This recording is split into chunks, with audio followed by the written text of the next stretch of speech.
കൊച്ചിയിൽ കൈക്കൂലി വാങ്ങുന്നതിനിടെ building inspector പിടിയിൽ. വടവുകോട് പുത്തൻകുരിശ് പഞ്ചായത്തിലെ ബിൽഡിംഗ് ഇൻസ്പെക്ടറായ കാസർഗോഡ് സ്വദേശി ടി ദീപേഷ് കുമാറാണ് പിടിയിലായത്.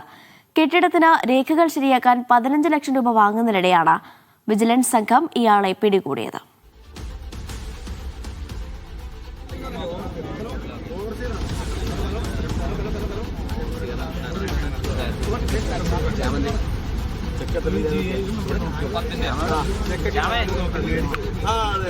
സിജോ വർഗീസ് വിവരങ്ങൾ നൽകും. സിജോ, വിശദാംശങ്ങൾ.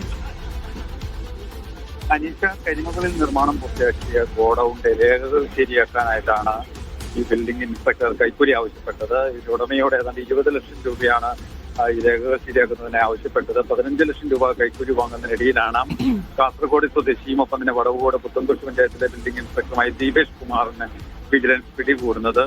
ഈ കൈക്കൂലി ആവശ്യപ്പെട്ടതോടുകൂടി പരാതിക്കാരൻ വിജിലൻസിനെ സമീപിക്കുകയായിരുന്നു. ഒപ്പം തന്നെ കാക്കനാട് കളക്ടറേറ്റിന് സമീപത്തേക്ക് പരാതിക്കാരനെ വിളിച്ചു വരുത്തുകയും സ്വന്തം കാറിൽ വെച്ച് ഈ പണം കൈപ്പറ്റുകയുമായിരുന്നു. 5 ലക്ഷം രൂപ പണമായും ഒപ്പം തന്നെ 10 ലക്ഷം രൂപയുടെ ചെക്കുമാണ് ഈ പരാതിക്കാരൻ നൽകിയത്. പിന്നാലെ തന്നെ വിജിലൻസ് എത്തി ഇയാളെ പിടികൂടുകയും ചെയ്തു. ഇയാളുടെ വീട്ടിലും ഒപ്പം തന്നെ പഞ്ചായത്തിലും വിജിലൻസ് പരിശോധന നടത്തിയിട്ടുണ്ട്. 1 മാസം മുമ്പാണ് ഇയാൾ വടവുകോട് പുത്തൻകുരിശ് പഞ്ചായത്തിൽ ജോലിക്കെത്തിയത്. അന്വേഷണം